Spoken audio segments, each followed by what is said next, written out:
This video is not intended for children. Viewer discretion is advised. If you haven't already, please like, share, and subscribe. Thank you. Thank you.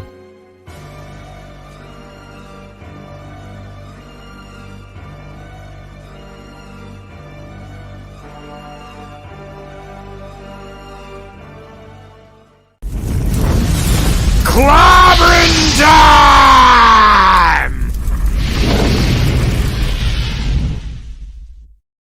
Humanity, look how far you've fallen. And I will strike down upon thee with great vengeance and furious anger those who attempt to poison and destroy my brother.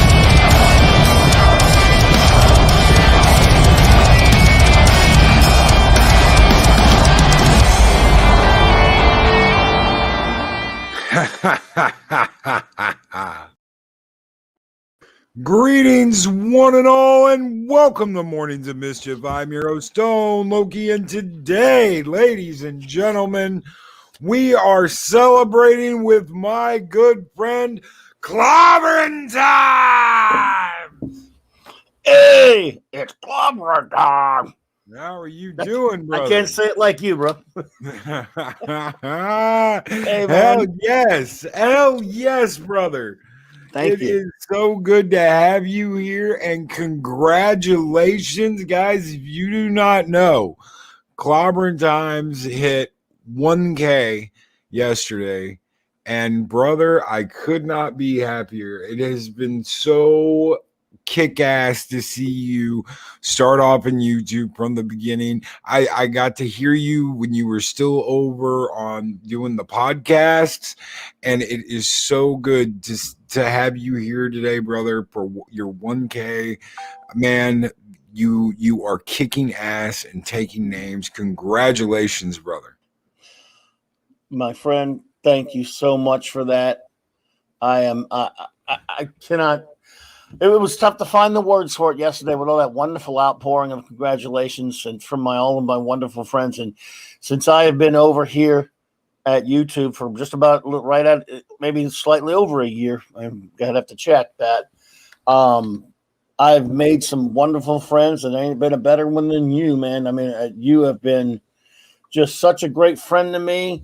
And I met so many wonderful people. Look at all these wonderful people in the chat. I love you all. I mean, look at the wonderful Purple Valkyrie. I love you. You've been a great friend. Fat Steven, buddy, you've been fantastic.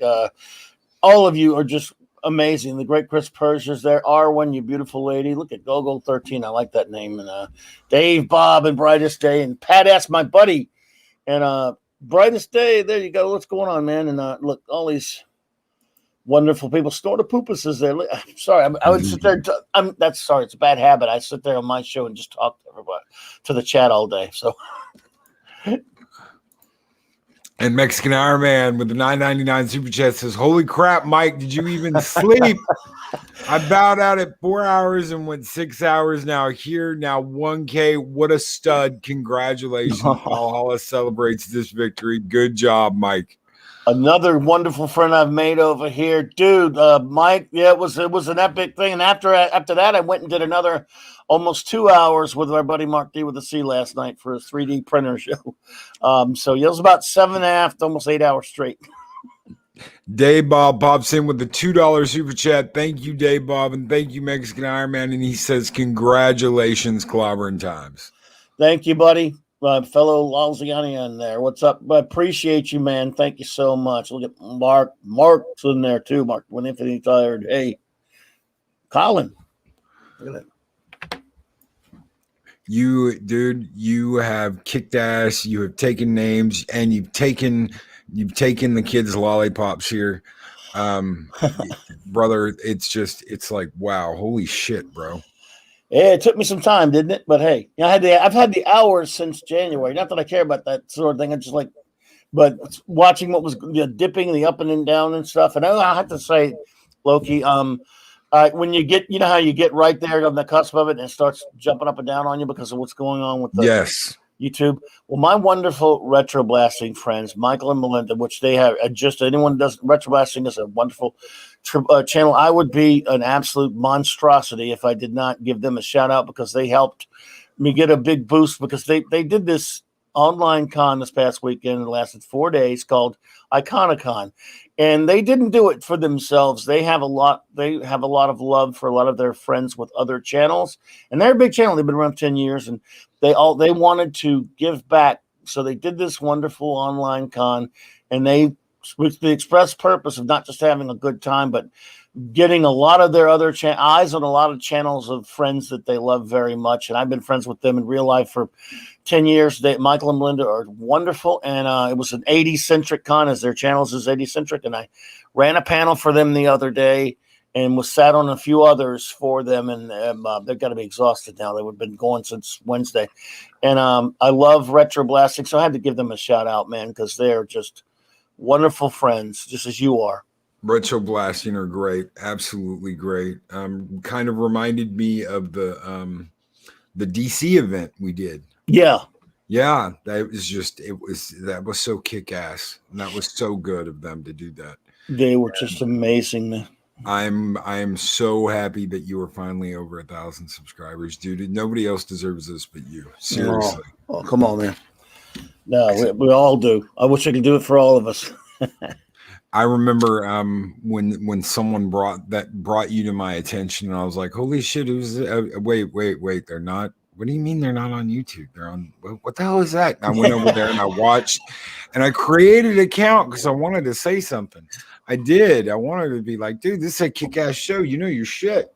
And so I created an account just so I could comment, and I knew then. I was like, dude, I got to get this guy on YouTube. We got to convince this guy to come on YouTube because you were kicking ass and taking names, and I was like, man, he's gonna rock.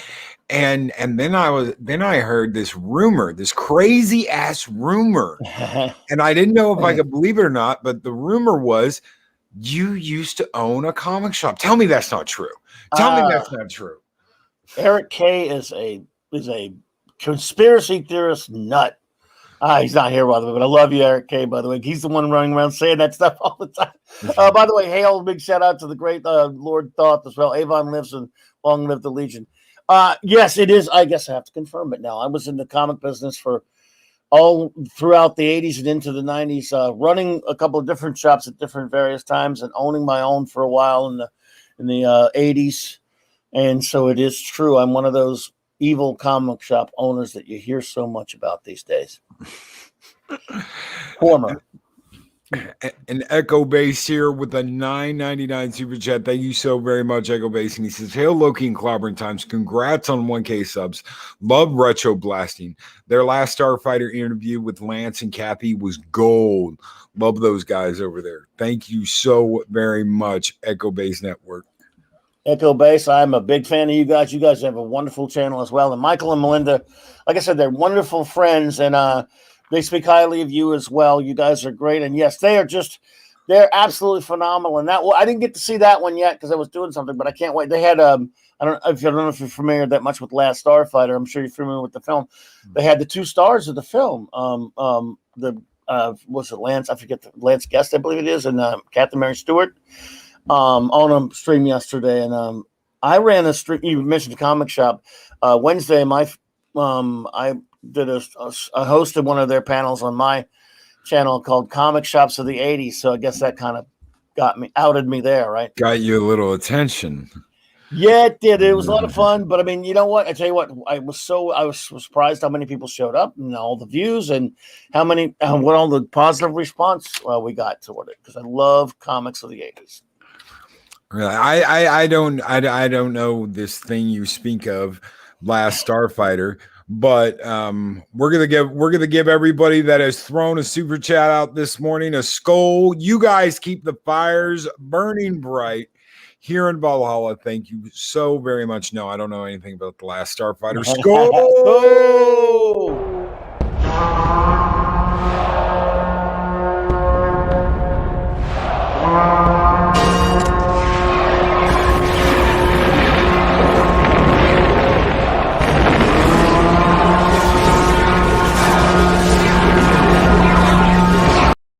I have no idea this thing you think of last Starfighter. What was that? The blossom thingy or something like the Death Blossom? yeah. Love it. Purple asks how many days. You know, I've lost track of how many days straight I've streamed somewhere, and I only do 4 shows myself a week, maybe over a month. Yeah, but you get out there and you guessed and I asked him last night. I had no idea. It was like my day was winding down. I was closing everything down. It was the same time I retweeted your tweet and said congratulations. And I was like, do you want to come by in the morning and celebrate? And Clobberin was like, hell yeah, I'll be there. I was like, okay, all right, awesome, dude, do it. I would never miss a chance to hang out with you, bro. And you've been nice enough to come on my channel many times and hang out with me and just talk comics and stuff. And my channel's all about just having fun, man. I can't do this. Well, serious only when I'm seriously like bitching about something usually. But other than that, always about geek stuff though, geek fun. So even if we get serious, it's just like I'm whining about something that I can't stand. But it's all about the good fun, man. And you've been, like I said, such a great friend to me. And the first friend I made on here was the great Paulie of Latino Slant, and we love Paulie. He's a fantastic guy, and and then I think you might be the second gentleman that I met on this platform in terms of a YouTuber. And you've been so good to me, man. I guess we started with the DC event, right? Yeah, DC event. That was some fun, man. What was that, 9 hours that first time? 12 hours. Was it 12? Oh, I knew one was 9 and one was 12. Yeah. Yeah, we went for 12 hours, and the second one we went for 9 hours. Oh, man, dude, that was some fun times. That was me. That was you. That was Paulie. That was Purple. Mm-hmm. That was I think Eris was on there for a little bit. Bad Steven was there for almost the whole show. Yeah, 24. 24. Mexican Iron Man. We had so many people on that panel. It was absolutely nuts. Yeah, it was something. And again, I over on BTR, I made two of my 2 or 3 of them really, really great friends I'm still friends with today. But it was nothing. That was over the course of 11 years and 700 episodes, like just a couple of friends here and there. And you didn't really meet people that much. It wasn't like here on YouTube. I have made in the course of a year, made so many wonderful friends. And you know how it is. I mean, you meet people virtually. You're meeting them online. You're not meeting them in real life, so to speak. But you spend a lot of time talking to them, and it's a meeting of the minds. And you become just as close to them, and you feel like you've just been buddies with them forever. Because I always want my show to feel like, I always say it's the comic shop experience. Like when you go get your new books on Monday, when I actually bought new comics, you go to the comic shop on Wednesday and to get your new books, and you end up hanging out for a few hours, just talking to all the other geeks, geeking out. Yes. And that's what we do. That's what we do, whether it's a positive or we're talking about something positive or we're talking about something negative. That's what we do, and we do it because we love it. A lot of people, you hate this, you hate Star Trek, you hate no. We very much dislike STD and Picard, but we love Star Trek, and we love what Star Trek has done, and we love what Star Trek was. Just because we don't like its current iteration doesn't mean we still don't love what Star Trek has been. Absolutely. Even when you are, and that's what everything about being a fan and a geek is coming from a place of love. Even if you're really angry about something, whether it was done, the horrible ruination of Star Wars or Star Trek or Doctor Who or comics, which, whatever it is, it's still coming from a place of love, because if you didn't love it, you wouldn't be as angry. You wouldn't care. That's right. That's right. Mexican Iron Man with $4.99 super chat. We went 12 hours that first one and 9 hours the second time. It was epic. Best times ever. Friendships formed. Creator channels made that day amazing. Absolutely, Mike.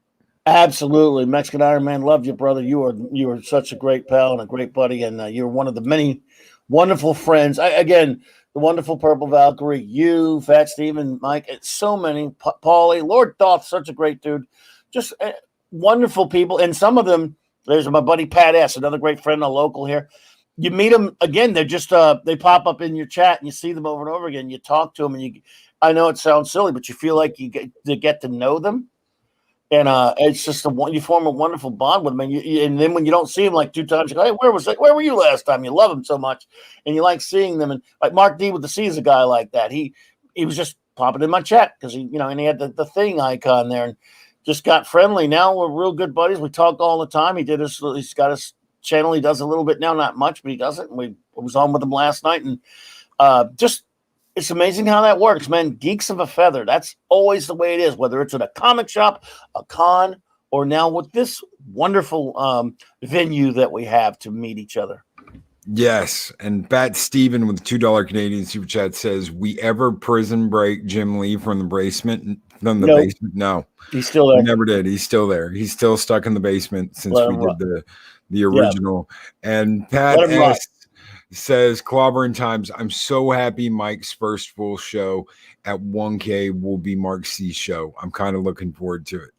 My wonderful, lovely Purple Valkyrie will be joining me tonight. Hope you're still joining me tonight, Purple. But yes, Pat S.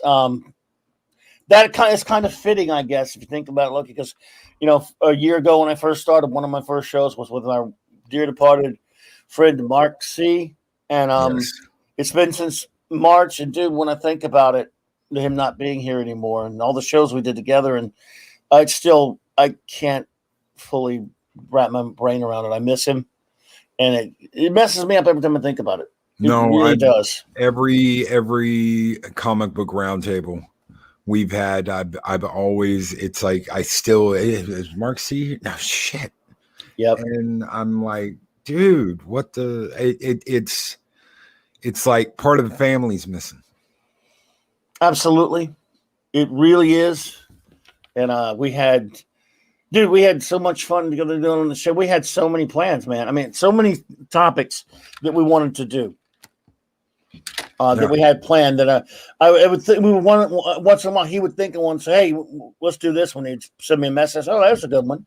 Or I would think of one and shoot it at him. He goes, "Yeah, we'll do that." It was never going to end. It was never going to run out of topics, comics wise, because he really loves comics as much as I do, and he's one of those. When it comes to comics, there are plenty of people who love them. I'm one of those weirdos that loves comics history and loves all the minutiae on interworking. So, I mean, I'm like one of these fools that can look at a comic from the Silver or Bronze Age and have a good shot at telling you who drew it, who inked it even, who wrote it, probably, that kind of stuff. I'm always into that crazy small, that bit of minutia that not many people even care about. I love comics from that. I love that aspect of comics. I love comics history. And he did too. He's an artist. I can't draw flies, but he was a great artist. And we talked art a lot. Comic book art was very important to us. So, yeah. And I want to thank Raj H for that super sticker of the thumbs up. And thank you all so very much, everyone out there throwing the M's and the MCs out there in chat. Thank you guys so much for Mark C. Yeah, Mark C, baby. Love you, buddy. Thank you all. And he would not hesitate to bust my ass if I'd ever forget something or get something wrong. He'd be there in the chat if he wasn't on with me. And if you got this right, he would correct me. I'm like, wow, thanks for embarrassing me in front of the whole world, dude. And I would, but it's only fair because I did it to him too. But it was fun though. He was a good dude, and he is gonna always be missed. Yes, sir. Yes, sir. Like I said, there's roundtables we've done that I've momentarily forgotten. That I'm like, man, where's Mark's son of a bitch? Yep, absolutely. Knew his stuff too. Go 13 with the $5 super chat. The Orville is proof that the traditional Star Trek is wanted, demanded. Yeah, but they're trying to make you forget about that. Kurtzman is all need to be shuffled off. Show Clobby my skull. Thank you so very much, Go 13. Yes. I will definitely. We're gonna do what he, because I know what he wants. He wants Kurtzman sentence headshot. Skol!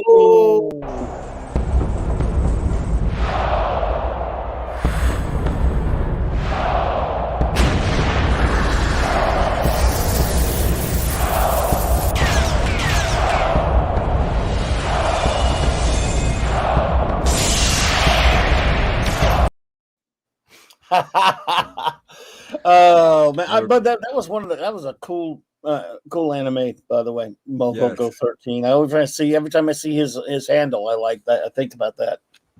And first time I ever saw Go 13 was in a video game. I didn't even know that was anime until I was in my 20s. Yeah, there was a game on Nintendo. It came out on the original NES. It was one of the first games I ever got, besides Mario and Duck Hunt. Wow, I'd never even seen that. And I agree with Go 13. I absolutely adored the Orville for at least giving us a slight serving of Star Trek. It's criminal that we don't get enough of it, and that we're not going to get enough of it. It's it's taking so long for season 3. I really love it, and just to get a little bit of Trek in some form back, because I'm probably never going to get real Trek back in any other true form again. So go to hell, Kurtzman. And they want it gone. They want it gone. Because it's a reminder of what it used to be, and it goes against everything they've ever said. Well, that doesn't work today. Yep, that's absolutely right. And look, McFarlane, I was never a big fan of his. I never was into his animated shows or anything, or his sense of humor, any of that stuff. And when I saw he was doing that show, I was like, who cares? And I just watched it to be watching it, I guess. I don't know. And even for a lot of people said they didn't like it at first. The first one, I go, well, if it's a comedy, that's okay. Let's see what's going on. And yes, it is, but it got better and better and better. And it is the only Trek we have. Yeah. And that is at least currently in production. I guess I might live long enough to see the 3rd season. I don't know, but I hope so. It should be coming end of this year, beginning of next year. I sure hope so. I hope so too. Yeah. God, now that all the restrictions are lifted, by God, it better be. Mexican Iron Man with $4.99 super chat and says, on this day we remember our great friend Mark C. That was such a tough weekend. Those shows. I know he's with us in spirit, and Woodby is very proud. Yes, absolutely, Mexican Iron. Yes. He is here. What made you decide to come over to YouTube? Just in case anybody out there doesn't know, because I know the answer to this. But well, yeah, I like I said, 11 years and 700 episodes. I was getting sick of BTR Blog Talk Radio. Had a lot. I can't bitch about it much. I had a lot of fun there, but it was a bit glitchy, and of course, it was kind of a dead platform. But I wasn't all that serious about the show either. I'm still not, to be honest with you. I just do it for fun, but there are certain ways you could not quite monetize, but there's certain things you could do to advertise if you wanted to go to all that kind of trouble, and I didn't bother. I did the show willy-nilly whenever I felt like it, just for the fun of it. But my son had been bugging me for about 2 years or more to move to YouTube, and I was like, it was a line from Wayne's World. We fear change. I fear change. I guess I'm bad about that. I didn't want to go to the trouble. I thought I wouldn't be able to do it. I thought, it'd be too much. And so I was just comfortable where I was, where I could schedule my show. But if I didn't feel like doing it one night, I just tell all my friends, guys, we're not doing it tonight because I don't feel like it, which was a mistake. I shouldn't have. You got to keep to a schedule. You really do, or you're not going to get anywhere. But I wasn't trying to go anywhere either. I was just doing it for fun. I didn't even have topics most of the time. It was my good friend Flash. We would just jump on there and I'd holler at him, say, "You want to do a show tonight?" Yeah, okay. And I would do it. But eventually, I don't know what it was. It was just kind of, I thought it would. it was time, and I think I'd seen a lot of YouTubers having a lot of fun over here, to be honest. So it looked like a more fun place to be, a more fun format to be. And like I said, if it ain't fun, it ain't for Clobby. So that's kind of what it is. It's nothing, no great motivation other than it looked like it was a much better place to be. And BTR was kind of dead and kind of annoying after a while. Well, I'm very glad you decided to come over to YouTube, brother. I know since the first time I heard you, I was like, God, he's got to get on this. He's got to get on YouTube. He's got to get on YouTube. From that first one, I was like, man, he knows his shit. He knows about comics. This sounds great. You got to get on YouTube, brother. Well, thank you for that. I had our good friend Eris on a little while before I moved over here. Yes. I'm not sure exactly when that was now. And reason why I did that, we'd met in some forum, and I just thought she was, of course, we love her to death. She's interesting, but not only that. See, I'm as you know, I know, shocker, I'm very old geek, but that was something I used to kind of like to do on my old show. I would like to find someone that I didn't know. It was just kind of a thing with me, and once in a while, invite them on. Who's a geek, but I don't know them, so we could just like just like you would bump into someone at the comic shop and spark up a conversation and see where it goes. I used to do that a little bit, and if I find them interesting, I'd have them on. And also, if there's a gigantic age disparity, I would do that sometimes because it's meeting someone who is a geek from another generation to get another perspective. I always thought that made for an interesting conversational dynamic. Meeting first, number one, you're meeting someone you don't know, so you don't know where the conversation is going to go, and they're from another generation, and they might be into some different stuff, but you can tell they're a geek and love their stuff, so that's why I had her on there. Why I used to have people like that on there sometimes, and so we talked about it that was I think her and one other person that was from YouTube. I don't know if she had a YouTube channel yet, though. I just found her. I just thought she was interesting, which she is. She's a wonderful person, and so she's the first person I met from over here, I guess. Although she may not have had the channel yet when we talked. I'm not sure if she did or she didn't. That might have been at the very beginning. I don't think she did. I don't think she had a YouTube channel at this point. Well, there you go. And Brightest Day with the $1.99 super chat says Summon Green Dragon Zord. Skol! Oh, Brightest Day. Thank you so very much for that $2 super chat. I am going to be doing a facelift on all the Skols after I get moved. So that is at the top of my list, is to get you a Green Dragon Zord Brightest Day. A Green Dragon Zord Skol. Well, Brightest Day. I love that handle. And Purple Valkyrie with the £5 super chat. Huge congratulations to our dear Clobby. It's been so fantastic to see your channel grow, and I can't wait to see what the future brings. Skol. Cool. Oh, Purple. I love you so much. Again, now we've been hanging out for a long time, Purple and I, just she was there, I think, when we first met at the fandom. DC fandom as well. She's been just so wonderful to me. I love you, Purple. She comes on the show. And as you know, it's very late for her over there when I'm doing my show at night, and yet she comes on and hangs out anyway. And we just have. She has been one of my most wonderful friends since I've come over here. She has, of course, everyone knows, a wonderful channel on her own. I've been on hers. I've been honored to be on her show, and I just love you so much, Purple. She's the best, and we have. Always have, at least I know I always have a good time having her on, talking to her and stuff. So thank you, Purple. I love you. Thank you so very much, Purple Valkyrie. Before we hit that Skol, Larry asked, no more take your hat off, boy. Absolutely, positively, yes. I'm going to update them. I'm not going to get rid of them. I'm going to upgrade them. Thank you so very much, Purple Valkyrie and Brightest Day. You guys keep the fires burning bright here in Valhalla.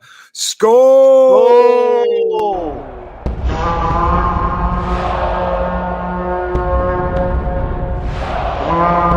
A dollar? I've never seen a dollar. Nobody's got a dollar. Let us see the dollar. There it is. It's It's beautiful. Take your hat off, boy. That's a dollar bill. I saw $1 once. Just once. I Yeah. think once. I think someone else was spending it. Probably though. Could have been me. Back in 49, I saw $1. I saw half of one. Aaron of Chaos says, "Good morning, Aaron. Valhalla. Congrats, Clobberin. Oh. Yay!" I love you, Air. Good to see you. Thank you. Yes, Dave Bob. You need one from Forbidden Planet. Yes, absolutely, yes. Dave Bob. Absolutely. What would be a good one from that? Oh, how about just like the Monster from the Id tearing all those dudes up or whatever? Yes, I'd love that. Yes, monsters, John. Monsters from Monsters the from Id. the Id. Monsters from the subconscious, John. Yes. Yeah, I love that. As we always say, I love the film, and it is, of course, a precursor to Star Trek, an inspiration for Star Trek. The only difference being is they killed McCoy. I mean, Gary Mitchell, basically, which was Jerry Farman, he gets killed anyway. But killing Dr. Ostral, I'm like, what are you doing? If Robbie is Spock, then Dr. Ostral is McCoy, but he gets killed. I love that film. Fusel oil, sir. Fusel oil. Yes, and that film had a lot of up and coming people. Well, I'm not saying Earl Holliman was anything, but it had Richard Dean Anderson had $6 Million Man's Boss. Yes. and Leslie Nielsen not doing comedy. I mean, I saw Naked Gun and I saw Police. What was it? Police Squad. Police Squad. I love it.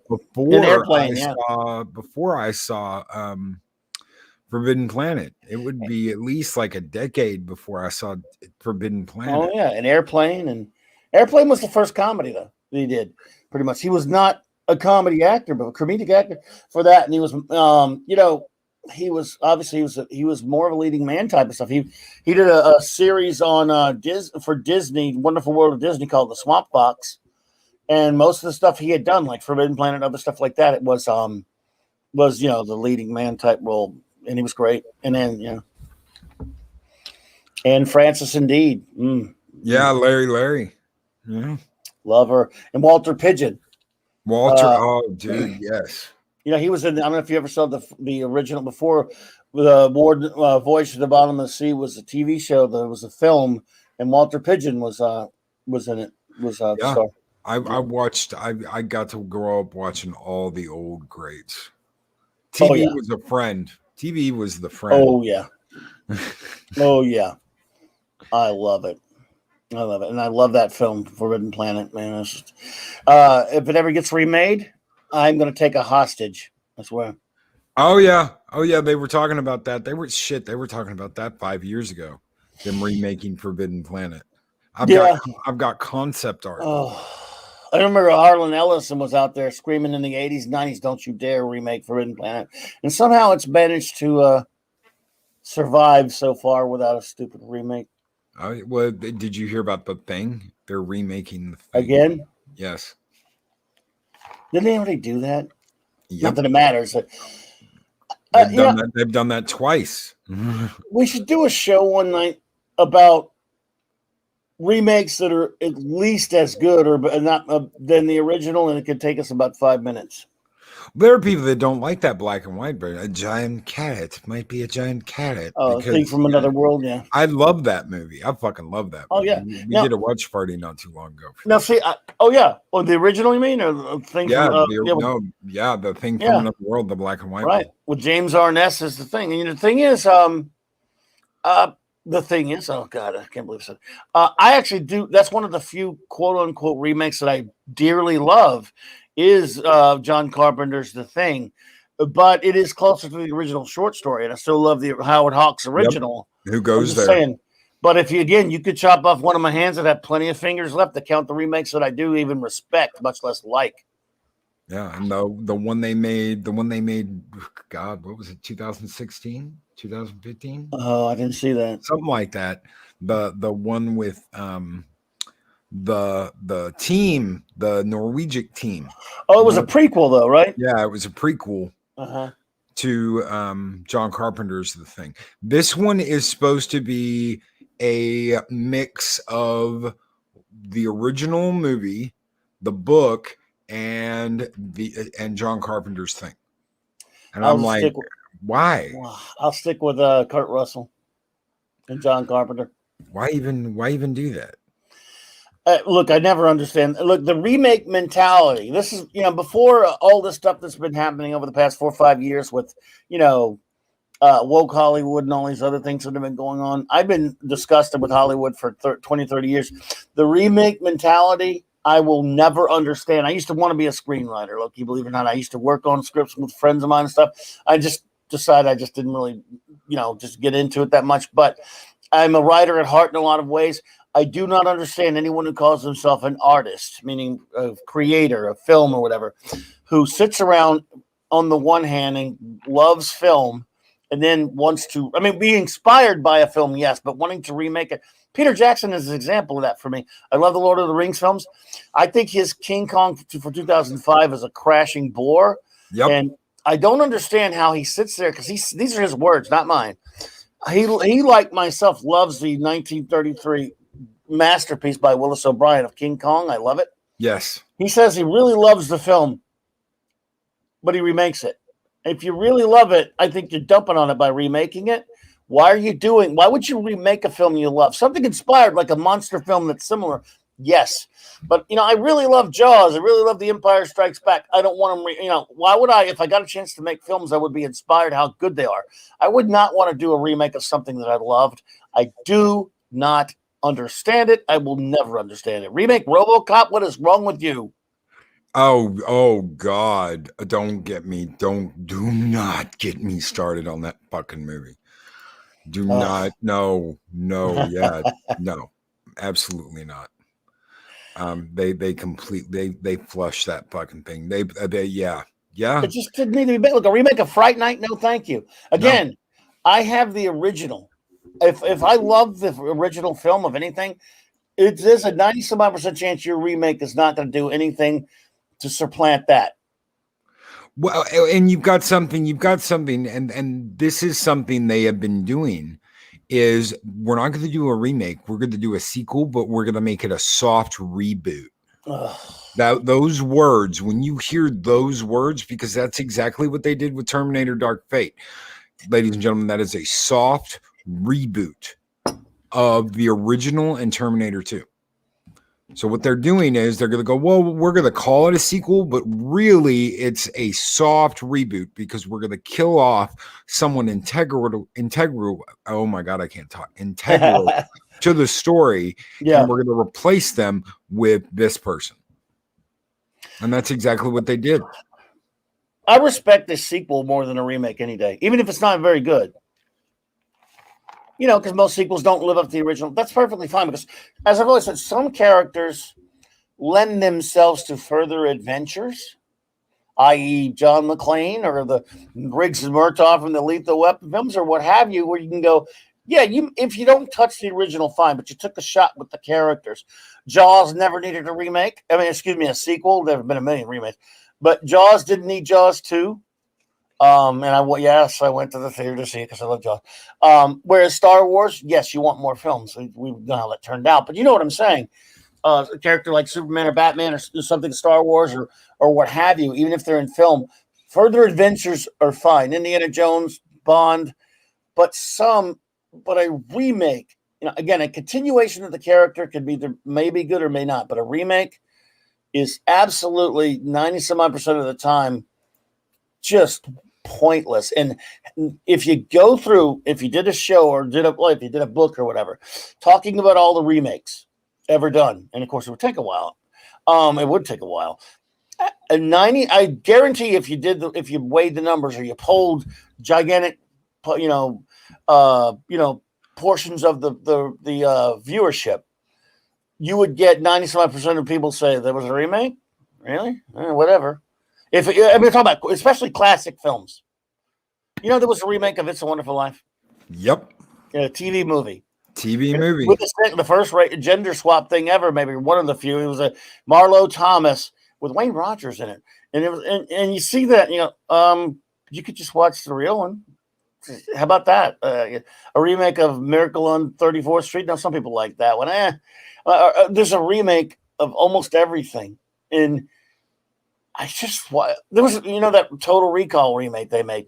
I want to watch Colin Farrell when I can watch Arnie in a big campy, dopey, fun, ridiculous movie from 1990. Yes, that Why? I did not. You know what? I'm that God, who was in that I really liked? There was an actor in that In the original? I really liked, no, in the remake, and that's why I went and saw it. God, why can't I think of his name? Bryan Cranston. So I'm a huge Bryan Cranston fan. I love Bryan Cranston. I found out that he was going to be Cohagen, and I was like, holy shit, I want to see his rendition of Cohagen. I love Cranston as a bad guy. Uh-huh.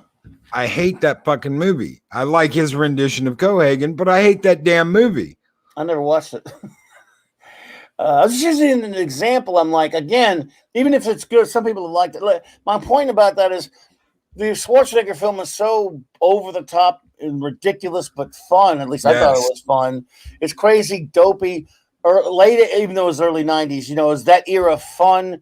Why do I want to see it made into more serious, like, again, you're not getting to see Arnie at his silly best. I just don't. It doesn't need the same thing with, like, you talk RoboCop. That film is so singular. If you say RoboCop right now, you had that remake. What was it? 4, 5, 6 years ago. Yep. You think Peter Weller? You think the original? And I even like the second one. A lot of people don't. I thought it was pretty good. And, wasn't too big on the third with Robert Burke or whatever. But if you think RoboCop now, the remake, as is usually the case, is a footnote. Like someone will go, it was a remake, and someone will go, really? Really? Oh. Yeah. Okay. Yeah. Whatever. Unless you went and saw it, then you can't get it out of your mind. Even with Bleach, there's some shit Comet can't even take off, and that's one of the movies that, it just doesn't. Yeah, once you see it, you can't unsee it. And I love Fright Night, for example, of the 80s. I don't know how it got on remakes, but I love David Tennant and all that stuff. But I'm sorry, the Fright Night is so perfect of an 80s film. I will never even watch that. And the people say, "Oh, the remake's good." Yeah, well, I'm glad you enjoy it. I can't stand the even concept of a remake of that wonderful film. So no. And I'm with Larry. Larry, if they remake Buckaroo Banzai, I'm going to become a terrorist. Just telling you all that right now. Oh my God. You've got people that love these IPs, and I know you're one of those people. Hell, I'm one of those people. And this soft reboot, we're gonna call it a sequel, but really it's a remake because we're gonna do this, or we're gonna remake a movie, and we're not gonna give any care or love to the originals. It's sad. It's sad. It's creative bankruptcy is what it is. It's absolutely, you have nothing. And I can't imagine now I can understand certain filmmakers who are just getting started out and they get a gig, and even if they don't like doing remakes either, they jump on it. I look, you can't, someone's trying to get in, I get it. But if you're an established filmmaker who can kind of write your own ticket and someone says, we want you to remake so-and-so, you should have integrity and go, look, that's someone else's work. I'd like to do my own thing. I don't understand the mentality of you want to rehash someone else's work anyway. Now, look, some remakes are like if a film is adapted from some work, a book or a comic, and then they do a new version. Even still, I'm not saying what about that, but I understand it's a little bit different. But when it's just a flat out remake of a film, I don't know. And there's certain ones that we've been lucky that haven't been touched yet, but they will probably. Well, not all of them, but. Pat S. asked, can you ask Clobby if he'll still be my friend? When in August, I announced my favorite Fantastic Four member as a kid was Herbie. Before he answers, remember, Kirby created him. Well, Kirby actually didn't put him in any comics, dude. I mean, he was created for that TV show. But no, I'm afraid I'm going to have to disown you, Pat S. You, sir, are going to have to pack up your stuff and move out It is over between us. You know I love you, brother. You can tell me anything, man. You should know that. Ironcaster, what about some property like Dracula? Dracula has been done and done and done and done and done again. It's true. But that's not remake. That's not a remake. I mean, that's adapted from a classic, novel, and it's variations. That I don't consider that or the copious amount of Sherlock Holmes films or Tarzan films or whatever as remakes that much. I'm talking about, even though Jaws was sort of a book, it's if you remake it, you do certain things got their start in film for the most part. Yes, they might have a book here and there, but they're most known for the film. And then it gets remade. Like RoboCop that's a remake. That's not like RoboCop was based in anything else. But no, still, yes, it's definitely an exception when you have further iterations of adaptations. It's different. So let me ask you something. Get off the remake topic real quick. Sure. There have been a lot of people that have shouted you out. Paulie, me, Steven, Doomcock, Purple, Eris. A lot of people have gone to bat for you because you have this way of breaking it down, and you're not yelling, you're not screaming. I am guilty of yelling and screaming at times. I do too. I do it too, though, but you definitely get angry, but you've got this way about you, and you know what you're talking about. You're not just, well, hey, I'm here and I'm here to talk about this evil shit. You know what you're talking about, and you have busted your ass. You have busted your ass on YouTube over the last year. You have. You showed up. You didn't. What's the best way to say this? You didn't kiss a bunch of ass to get here. You just were yourself, and that's important. That's really important. You didn't give us someone kissing everybody's ass, running around kissing ass on streams. You didn't act like you were somebody else. You just came in and gave us you, and that's unique. That is very unique. And I know you had troubles with YouTube. We've all had troubles with YouTube, even though we stream on this wonderful platform. I say wonderful with a grain of salt. It's given us the opportunity to meet a lot of different people, to network, and that's something you've done very, very well, and that's something you should be very proud of. Thank you very much, dude. Those are kind words, and I'm not worthy, but I appreciate it very much, man. And Purple nailed it. You didn't clout chase. You weren't out there just like, hey, hey, I've got this. You weren't going on these channels going, hey, I got this channel, kiss my ass. I wouldn't know what to do with the cloud if I found it, brother. But thank you. So I do appreciate that. Yeah, again, that's one of the most important things to me is being authentic, and just being yourself. And it's a cliche, duder, but that's because I can't look. I'm not saying compromise is a bad thing. It's a good thing. You should be diplomatic. You should be friendly. You should, for example, when I go on someone else's channel, I treat that as I'm going into someone else's house, and I act accordingly. But at the same time, I can't sugarcoat my opinions, and I won't. No, and you shouldn't. And however, that doesn't mean I'm going to use them to beat people over the head or to hurt anyone's feelings or to be other. In other words, I always like to think I like to do this with sort of a. For example, if I'm going off on something that I can't stand, I'm going to be very honest with you about my opinion on it. At the same time, I do recognize that I don't live in a vacuum. The universe is not all about me, and I understand that no matter how much I may not understand someone liking something that I hate, I want to make sure that if I'm going off on something, that there's someone out there that likes it, even though I hate it, just for an example. And that's the case. I don't want to be mean or hurt anyone's feelings. So I want to strike a balance of I'm telling them why I hate this thing, why it bothers me, and other than like a good-natured ribbing to you that you might like it and I don't, and teasing with you if you're a friend and someone I know, I don't want you ever to think I hate you or I think there's something wrong with you because you like it, or I'm being belligerent towards you because you like it, even if I hate it. I want to make sure that, yeah, I hate it. I'm being honest with you. I'm not going to lie and pretend I like it, but at the same time, like as has been said often, like what you like, and let's get along even if we don't agree on it. You got to strike a balance. Be as nice as you can about it. Like Man of Steel, there's a good example of Lord Dawson. I really hate the Snyder garbage. I cannot stand it. Hack Snyder. I don't buy into his crap. And up until about a year or two ago, most people were kind of in that camp where they did not like.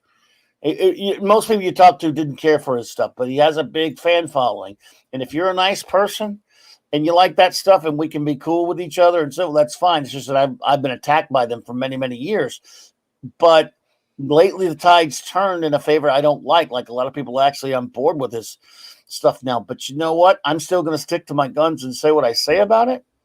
And if we're friendly with each other, and we can rib each other here and there about it, but we coexist with our opinions, that's all that matters to me. And always know that even if I'm really rough on something, it's not personal. Sometimes people take it personal. Yes. Personally, if you trash something that they love, and you shouldn't do that. You should say, "Look, I think you're full of crap. I think it's good. I'm sorry you don't like it, but never take it personally like you're being attacked." And if I ever, and it happens, people will take it like I'm attacking them if I go off on something like the Jar Jar Abrams filth, Snyder stuff. So there have been times when people have taken it personally when I've gone off on that stuff. And I don't like that. I feel bad about it. So I always try to say, look, I'm being honest with my opinion about it. But if you like it, hey, doesn't mean we can't be friends. If you're a friend now, of course, I'm real rougher on you because, you're a friend. You can take it. Yes. Yeah, I give you the good natured ribbing. But if you're someone I don't know that well, it's different. I go, look, hey, it's cool that you like it, man. I'm giving my honest opinion about it, but we can coexist. Everyone, absolutely perfect. You should be diplomatic. Yes, I don't know if you've ever heard me talk about my friendship with Canuck and how that started. We were on a panel. I'd never met him. I'd never talked to him. We were on a panel, and it was a Star Trek Picard panel. And I got invited by PJ over at Orville Nation, real great guy. And I told him when he invited me, he said, this is going to be, people who like Picard. And I was like, but you know that I fucking hate that fucking show. Me too. And he was like, that's exactly why I want you there. Because we've got people that enjoy it, that like it, but I also want to hear from people that don't. And I was like, all right. And me and Canuck, man, we were throwing punches, and it turned into a knockdown, drag out brawl. We were both yelling at each other, and he threw something out like you said Patrick Stewart should die, and I was yelling. I was like, no, I didn't. He goes, well, someone on this panel did. I was like, well, it wasn't fucking me. And it was just, and at the end of the day, though, when we got backstage, we both love Star Trek. And even though we were at each other's throats, yelling at each other about this shit, we both love Star Trek. And we are the best of friends, brothers now. And all because of it started all with our love for Star Trek, whether we agree on Picard, which we don't. Me and you don't agree on some stuff. Sure. And that's not personal at all. I love the soundtrack to Man of Steel. I thought, there are undertones of the original soundtrack in that soundtrack that I love hearing. It's good music. Yeah. It's good fun. Because of that, I like that movie. There are scenes in that movie I like, mainly because of the soundtrack. I do not like the shit they did with his dad. I do not like shit they did with him. I think shit they did with him and his dad and the end of that movie, that there are definite problems with that movie. But there's things about it I like. We don't agree on everything about that movie, and we don't agree on Zack Snyder. I love 300. I think 300 is one of the best graphic novel adaptations of all time. I like 300. I hate Man of Steel is basically, how many people rightly hate The Last Jedi? Yeah. I hate it on the same level as I hate The Last Jedi. And that's why I call it Man of Steel. Also because I just love saying Man of Steel because it aggravates people. Yes. But I actually like 300. See, I started having it in for Snyder with Watchmen because I was always such a huge Watchmen fanatic. The comic book, of course. Yeah. And I like his movie, but he did a lot of things. He got so much right and then so much wrong. And I love you there, Mexican Iron Man. I hear you. I look again when I say Snyder bots, I'm talking people who were attacking me for many years after my review of Man of Steel, even before it in 2013. I'm talking the death threats and all the like one nut made videos about me, pissed off when and I'm nobody. I don't know, and so I'm talking about anyone who's not nice. If you're nice about it, and you like, if you say, you're full of crap, I love it, or vice versa, you're full of crap, it sucks, but you're cool about it, I don't take it personally like some people do. But I like 300 okay. Watchmen has a lot wrong with it, but even on a, fairly, on some level, it's okay.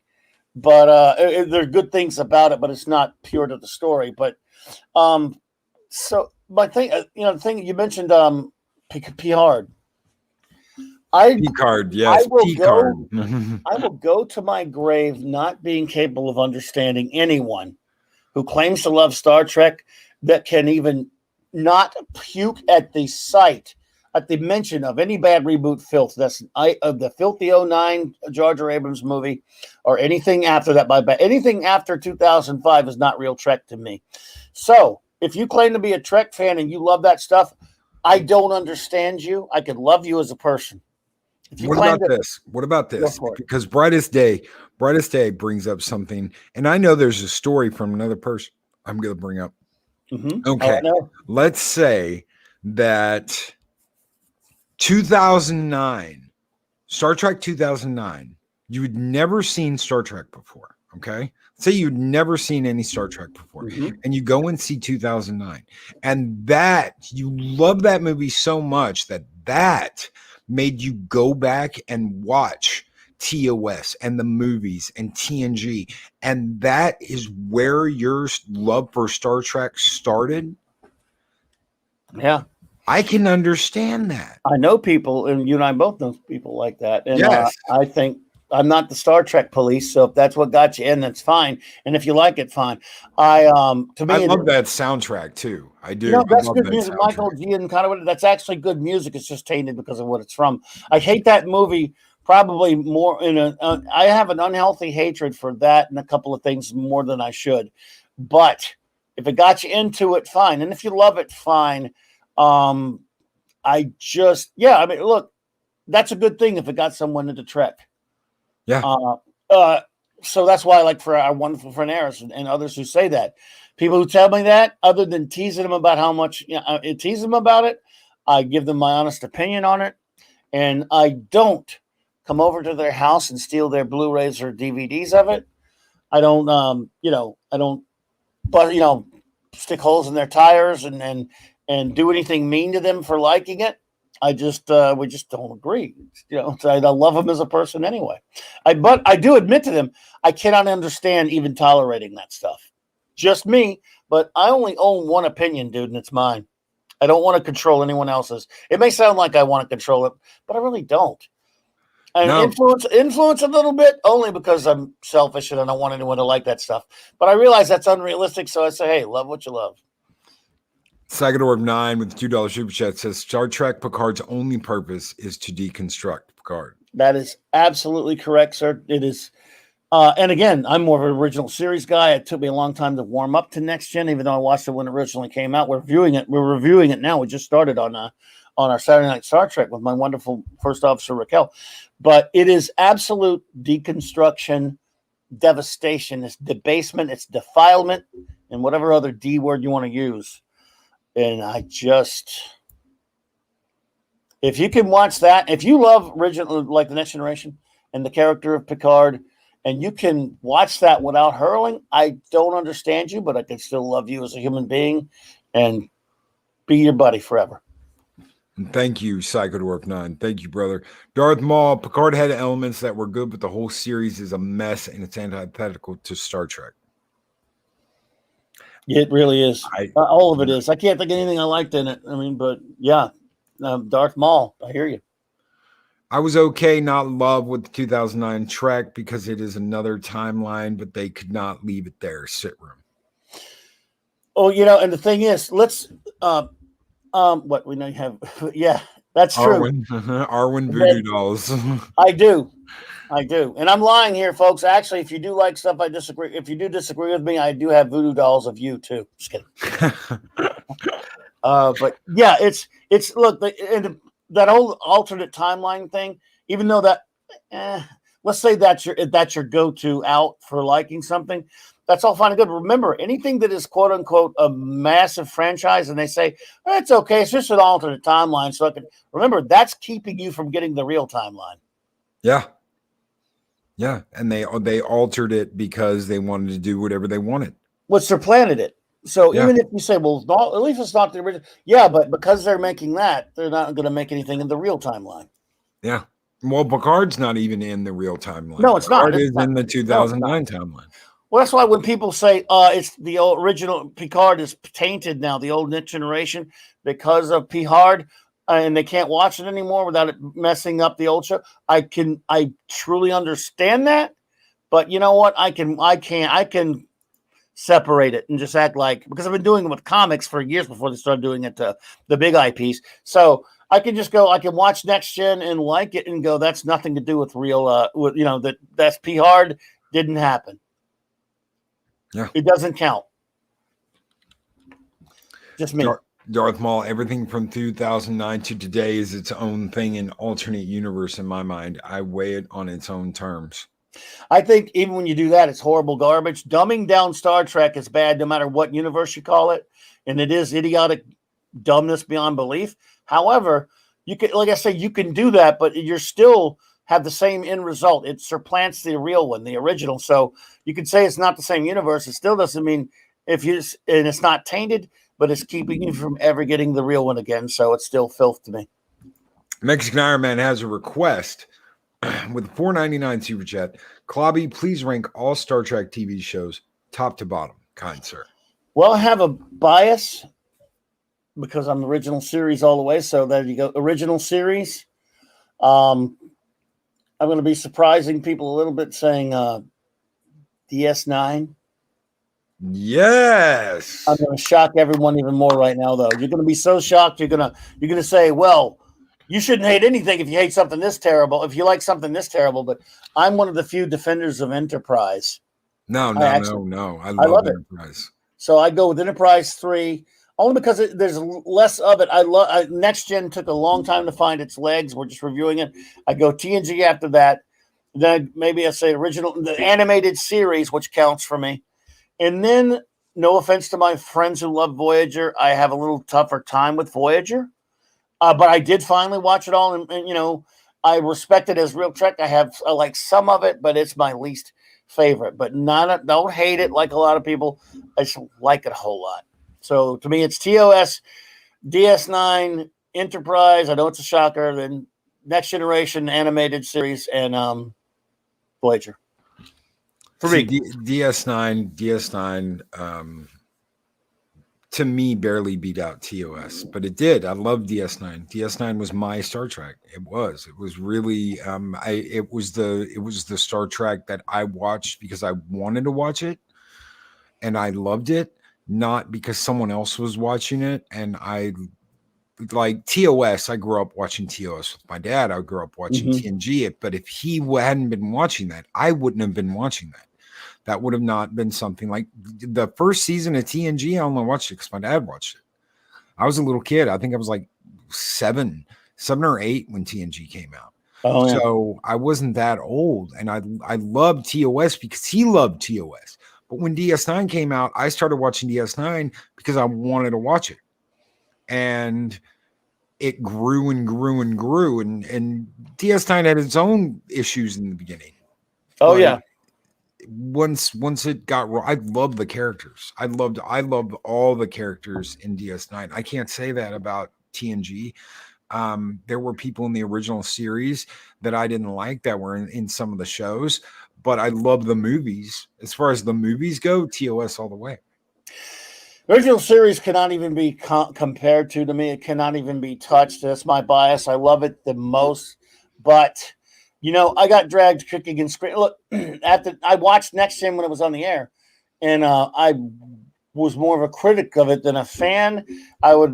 constantly, criticize it, and I really, really hated this this mentality of that was prevalent at the time of you'd run into someone that'd say, well, actually, I think the next generation is superior to the original series. That set me off the deep end. I was young and immature, and that made me have a resentment towards TNG, but I thought it was okay, and I'll never love it as much as the original. Now, I like it a lot more now, but DS9, I watched the pilot and watched 1 or 2 episodes and then tapped out way back when it first came on. Watched Trials and Tribulations because of obvious reasons, because of the original series. Yes. I didn't watch much. Then it was not until around 2015 or 16 when my good retro blasting buddies went back and did a deep dive on DS9 because people were always nagging them to do it. I went back, okay, and I started watching it, and I was enjoying it, but I was like, okay. And around 15 or 16 episodes in, I watched an episode that made me say, you know what? Screw this. I can't watch this show. I hate this thing. But I watched it anyway. And then I kept going. By the end of the first season, I was like, yeah, I think I'll keep writing. It's okay. I was liking it better. Took a while. And then I fell in love with the show after a little bit longer. And now I've watched it over and over. Since then, I've watched it tons of times. I really do love Deep Space Nine. And maybe I'm a little bit still more of a Babylon 5 guy. But I love it. And now we got 2 great shows about space stations because of what happened with that. And I gained a new love for Deep Space Nine. So much so, I went back and rewatched a lot of Next Gen again before it was all 4P Hard came out. And over and over again. And garnered a bit of a new love for that as well. So I do love those shows. It's just the original series is the heart of Star Trek for me. Yeah. Yeah, and you can't you've got DC Fontana, of course, Roddenberry, the great writers that were on TOS, Dave Bob, TOS, then buddy, the others.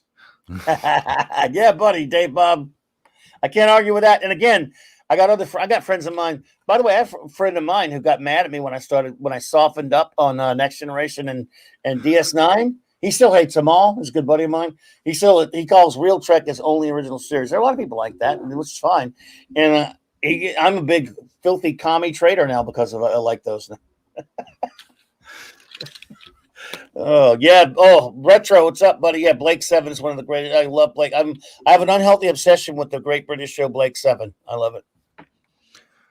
Me and Dave Bob and Purple are going to be doing reviews for Space Above and Beyond. I don't know if you remember that or not. I do remember. It's been a long time since I've seen it. It was a pretty good show, though. 24 episodes. Yeah. Only got 1 season. Thank you, Fox. Yes. Glenn Morgan and James Wong did that show, the guys who did most of the best of X-Files. Yes. And it was a show that should have kept going. Could have, should have, would have.